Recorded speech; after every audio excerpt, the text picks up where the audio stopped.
All right, friends, it's Team On, and I'm back with a Blaha video, which he just uploaded. And it's approximately 4:41 in the morning. So yeah, we're gonna react to the gym, lifting, recruiting, fitness, gear slaves video. So Jason Blaha says, the pump doesn't cause muscle growth. Progressive overload does. Oh my God. The pump, how can a pump cause muscles to grow? And how does an overload grow a muscle, an overload of weight? Hey everybody, it's Jason Blaha. You're representing Jason Blaha Strength and Fitness. Today I want to chat with you guys and gals a little bit about chasing a pump versus progressive overload and understanding that they are very, very different and only one of them stimulates growth. But a quick reminder, if you guys will please click. Only one of them stimulates growth? Stimulates growth. They both stimulate growth, but they stimulate different growths. That's the difference.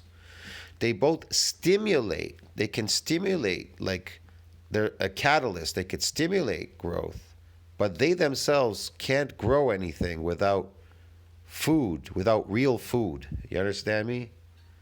Like down below, be greatly appreciated. If you're not following or subscribed, please do so. And if you'll be kind enough to drop me a comment down below, I would appreciate it so much. Thank you. And, this even matters for strength. You guys see me doing some singles and stuff at the start, ramping up to some training maxes with a few of these lifts, kind of just through this video. But the thing is, even then, hypertrophy matters. The bigger you are, the stronger you're going to be. Like, this is very much a documented scientific fact at this point. Here we go with the partial rep in squat. So this looks like, if I think I'm right, it's a 405 squat, right? For one rep. Now here's the question. Look at how he's folding forward. This is a bad exercise for your back, but whatever. Anyways, this isn't a bodybuilding squat. You understand me? This is a powerlifting squat. This isn't a bodybuilding squat. And in bodybuilding, we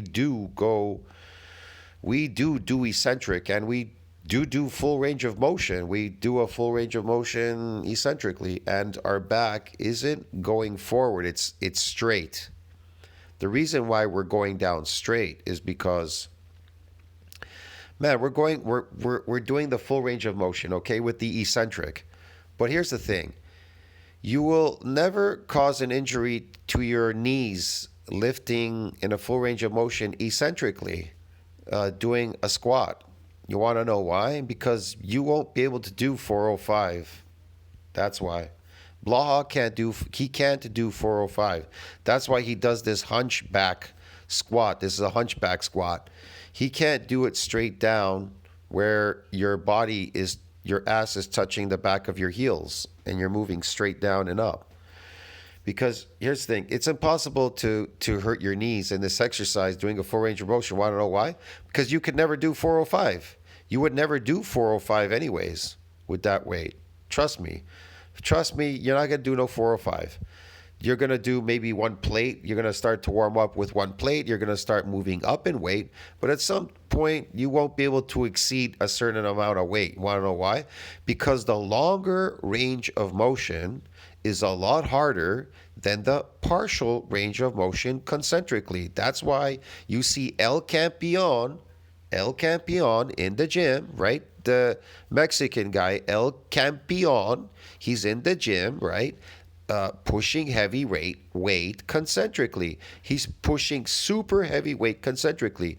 Do you people think that you could push all that heavy weight eccentrically, what he's doing concentrically in the gym? No, absolutely not. Why not?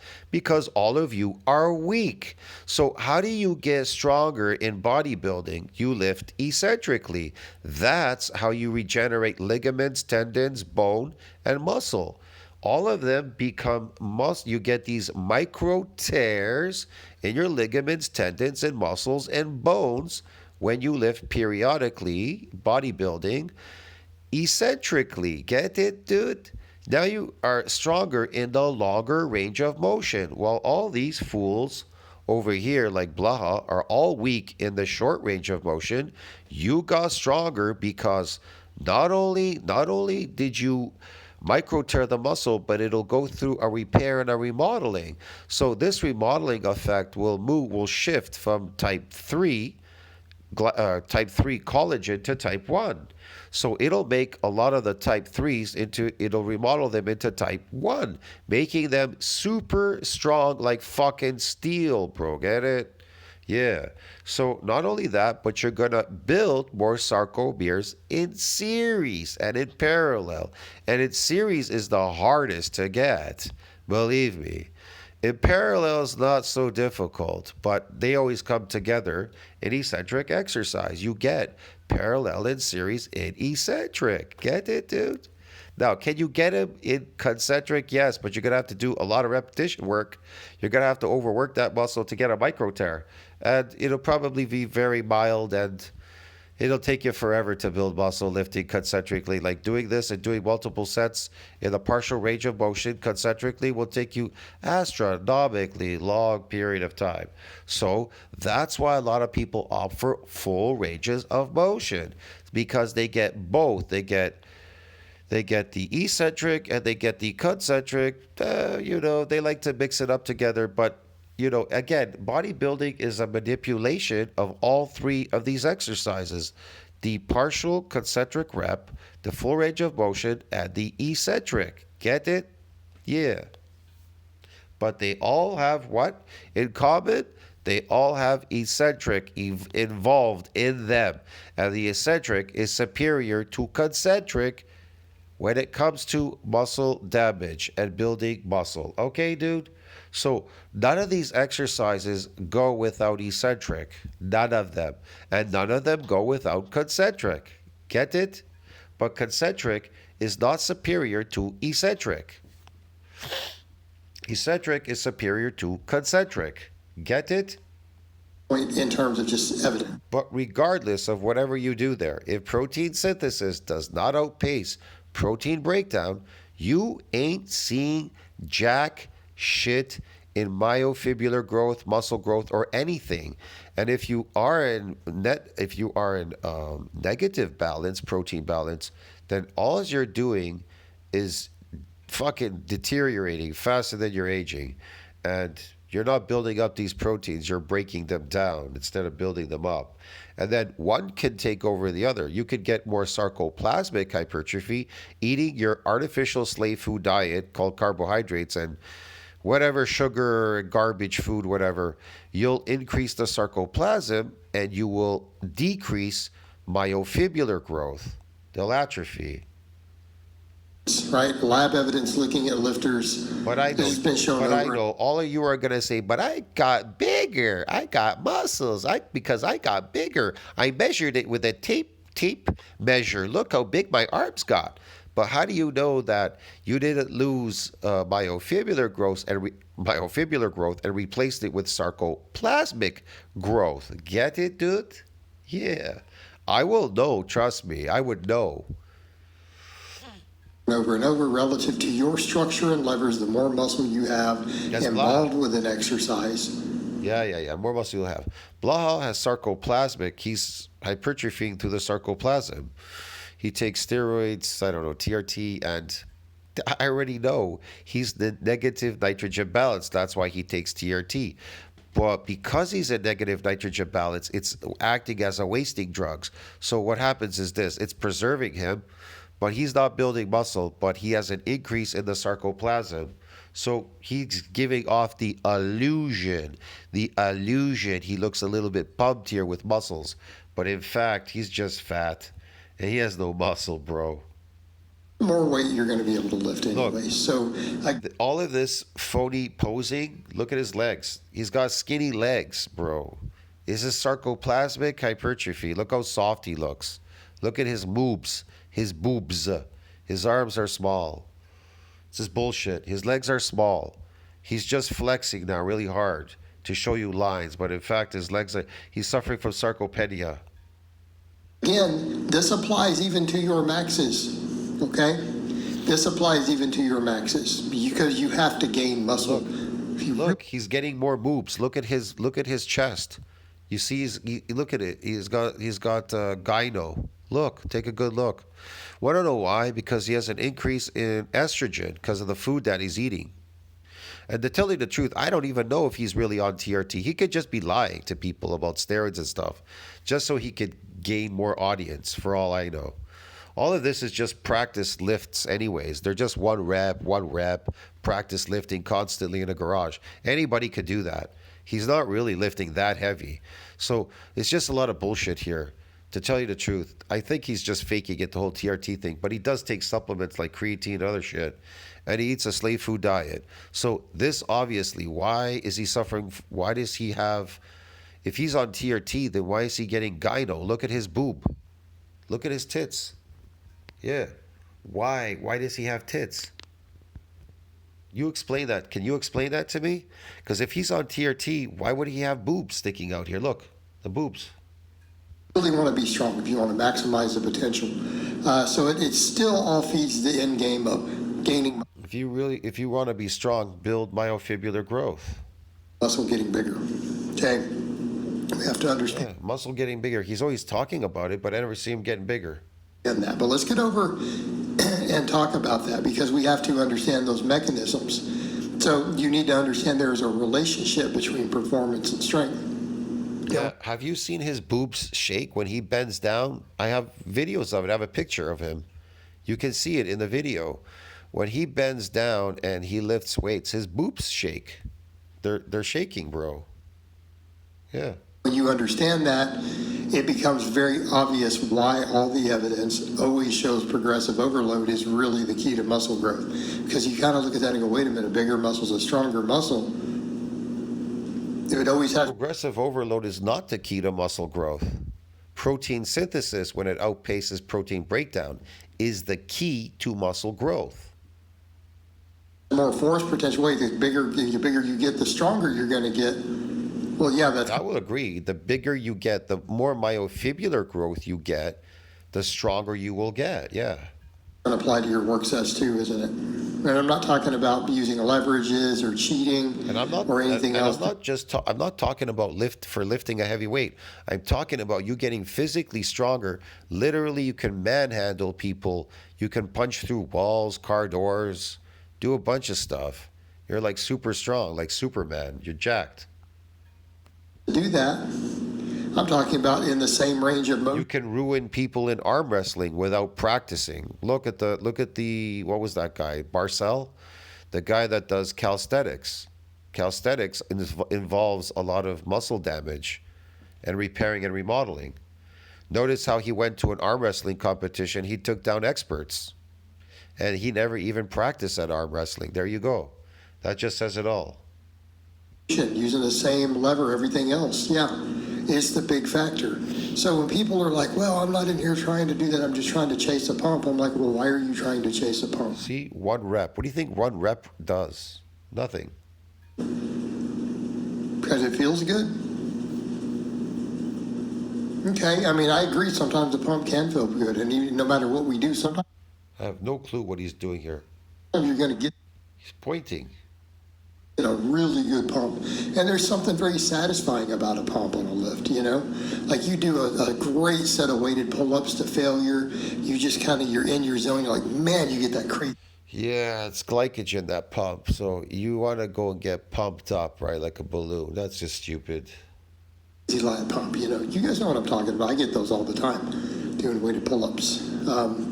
See, he gets pumped all the time doing those weighted pull-ups. Want to know why? I don't get pumped doing weighted pull-ups because I don't eat any carbohydrates.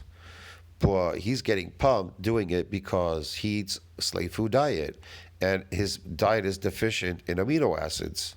Yeah, because he eats processed foods. His food is artificial. His diet's artificial. He promotes an artificial diet. He doesn't promote natural diets. He says if you do a natural diet, you are insane. You're insane if you eat natural diet. A natural diet's called carnivore diet. You get that great chest pump. You do a heavy set of, 8, 9, 10 reps on an incline bench. You're going to get that chest pump. Yeah. But the pump should just be seen as a byproduct. It is not the driver of hypertrophy. And people will say, why? It's the driver of sarcoplasmic hypertrophy, though. Not myofibular. Enjoy it, it's fun. Well, are you here to have fun? Are you here because it feels good? Or are you here to make actual gains and progress? Yeah, Benny, that's what fools a lot of people. So they increase the sarcoplasm through the pump. They start pump training and they lose myofibular growth because they're lazy, because their artificial diet is deficient in protein. And so they atrophy the myofibular growth and increase the sarcoplasm. And so they tell you, they walk around, they say, but look, I'm big. They're not, they're big, but they have no muscle. They just kind of blew up. Just gives the illusion that they have muscles.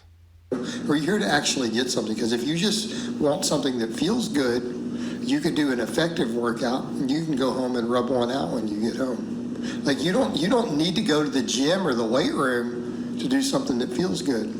Okay? Because if all you're doing in the gym is doing it while it feels good to get a pump, you're just in the gym to feel good. I mean, you're pretty much just jerking off anyways. It's just This is really boring. What sport does he do? What carryover is this to? What sport is this a carryover to? What does he do? Does he play basketball or does he run or like does he swim? Fuck, in the summertime, I swam. I swam in the lake. Swam.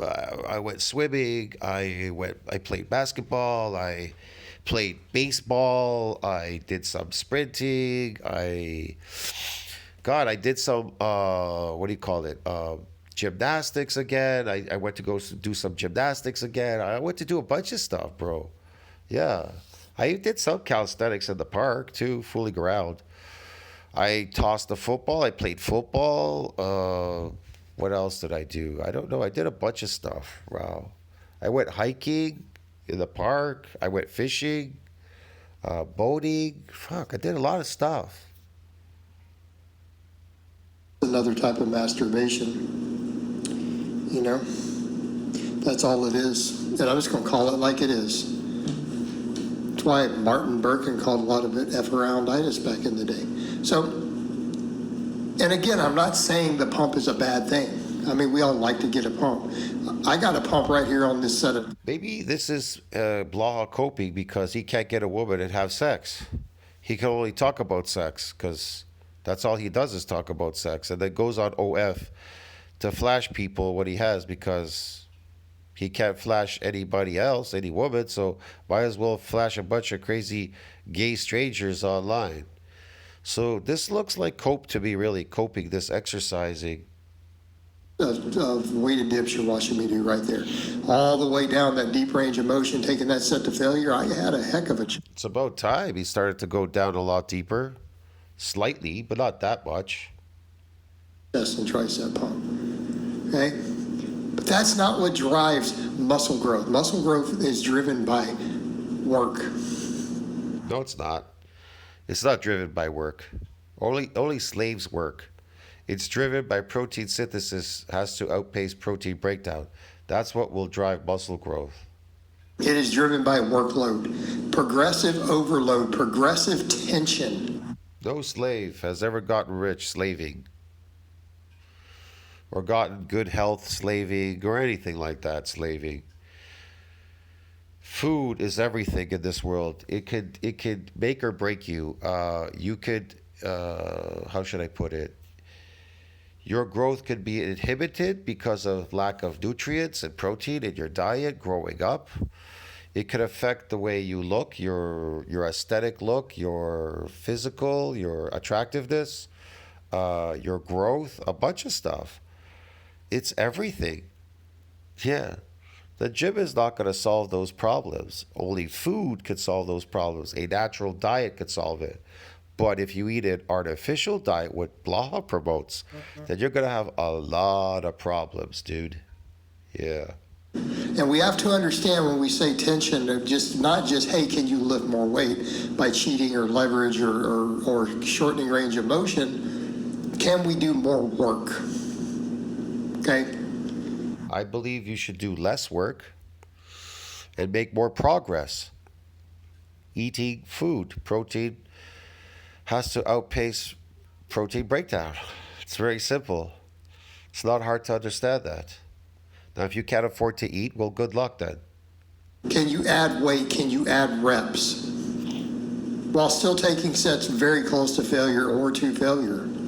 Because a bunch of those sets you just watched that went to failure on that.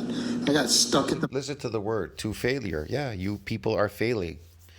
You're failing along with your coach here, Blaha. He's failing, dude.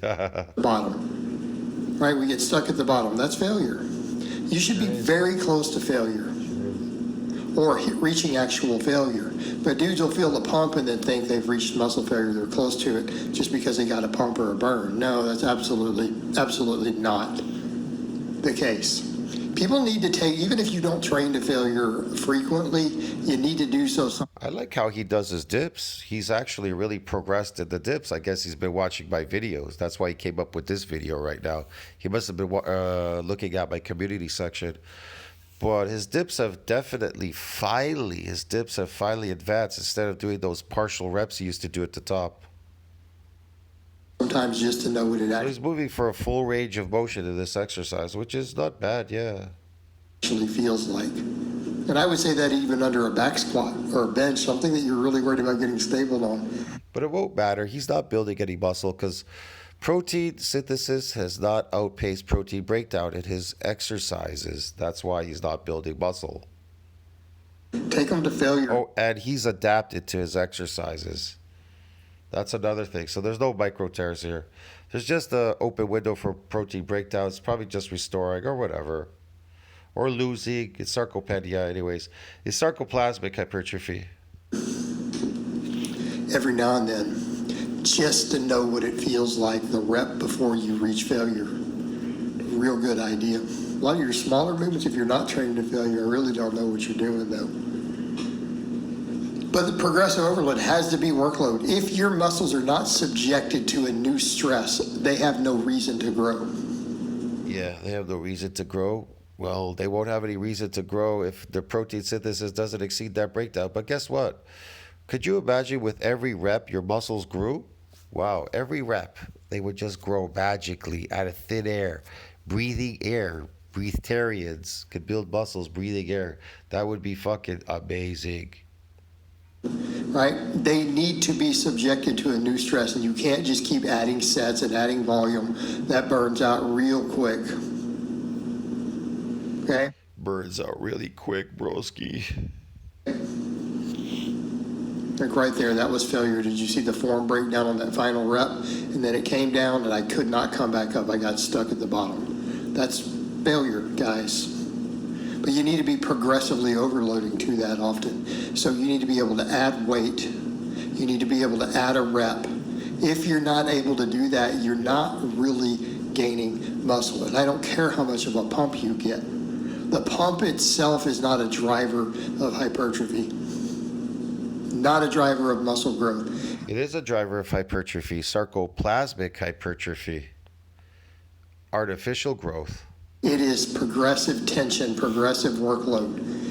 You have to make the muscles do something that they are not capable of really doing, because that's what you're looking So for. you have to do something you're unaccustomed to, right? To get this micro damage, because science will say what?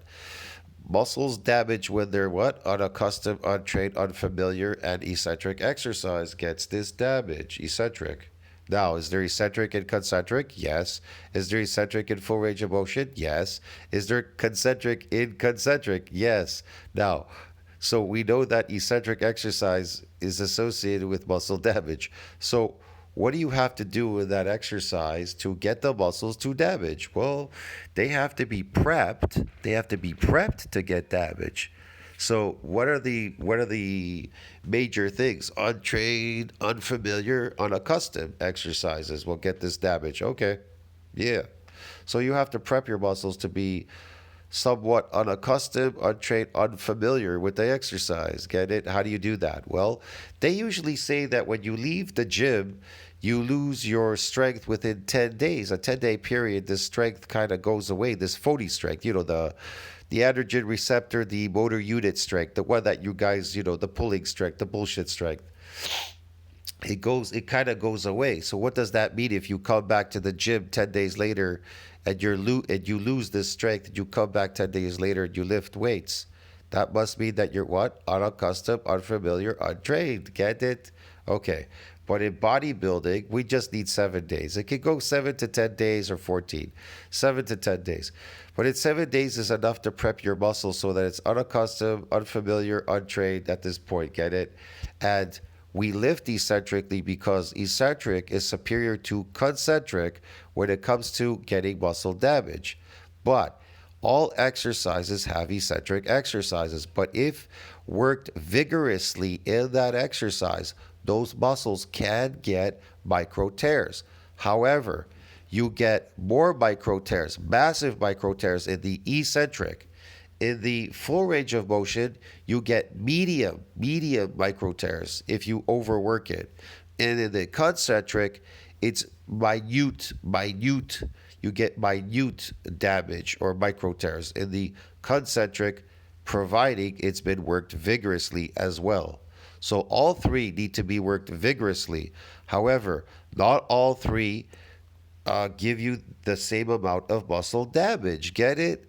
That's why in PubMed, NCBI PubMed, it tells you that eccentric exercise is superior to concentric. Why? Because there's more damage in the eccentric as opposed to concentric. Get it? So you're going to get more mass and you're going to get more strength. Why are you going to get more strength? Because you're going to get more muscle mass. So you're going to get more strength. Get it, dude? It's not hard to understand fucking what they're talking about. Yeah, a lot of what's happening with training is your body being afraid of you getting hurt. So a lot of the thickening of muscle fibers is applying a habitual stimulus to that muscle, by chronically applying a stimulus to where your brain and your body is saying, this muscle is at risk of tearing. I am at risk of injury due to this work that this muscle is being subjected to, and if I do not make it thicker, I'm going to get hurt. No, that only happens in eccentric. What happens is this. So when you're doing eccentric exercises, eccentric especially, there's a lot of load on the eccentric because now you're the stretching, right? So it says, yeah, we could get injured, so we have to build muscles to protect. We have to protect the muscle from getting injured, so it will build these sarcomeres in parallel in series to protect you. Get it? Now, the parallel is because of the force production, the weight moving up and down. So it gives you force production in parallel because what if a boulder was falling on your head? You have to press it, right?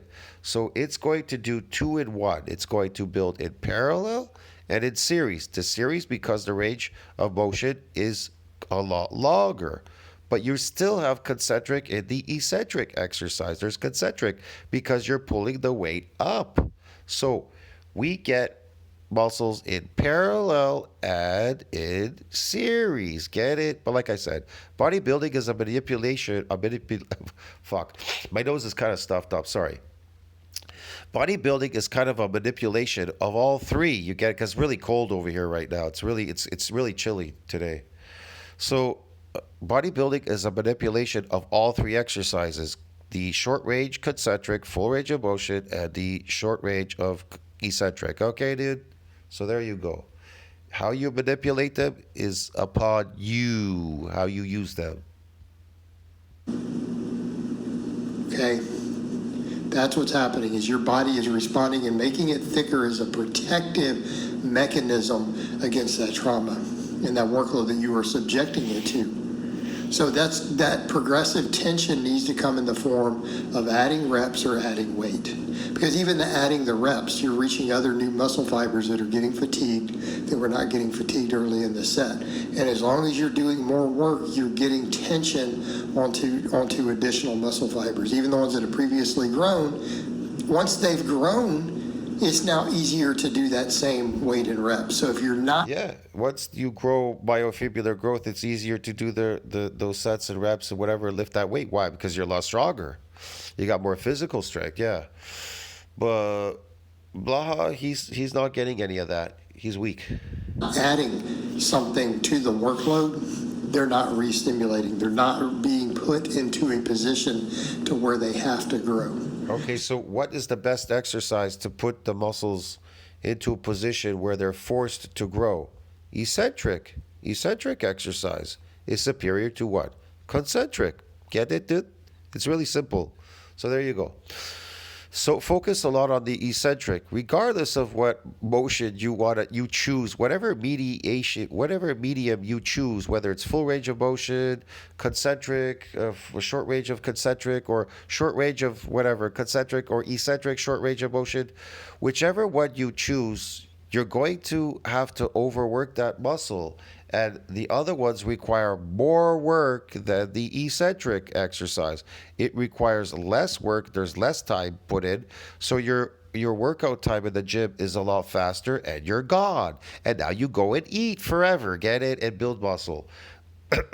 The other two require a lot longer. You'll spend more time in the gym, wasting time. Get it, dude?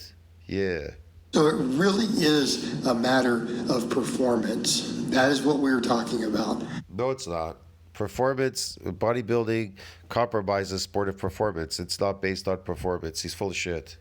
Subjecting the muscles to a higher workload, making them perform more so that they continue to. You subject him to something like eccentric exercise, high stressor like eccentric, but that's not based on performance because it compromises sportive performance because you're getting micro tears, so you're losing force production as you go through your exercises. You get weaker lifting. You got to get weaker. If you're not getting weaker in your exercises, then you're not getting stronger. You're not going to get stronger. It's kind of obvious. Adapt. Adapt. Yeah. How do they adapt? How do they adapt? When there's enough stress and food involved. There's no food, forget it. They're not going to adapt. They'll just shrink. They'll adapt by shrinking. Here's the thing. How do muscles adapt to muscles that are being broken down and protein synthesis doesn't outpace protein breakdown? You want to know how they adapt? They atrophy. That's how they adapt. They atrophy. That's how they adapt, dude. Like Blaha. That's how they adapt. And eating a slave food artificial diet, how do they adapt? It increases the sarcoplasm with artificial food. See you later, man. Giving you the artificial look of artificial muscles. Ciao, friends.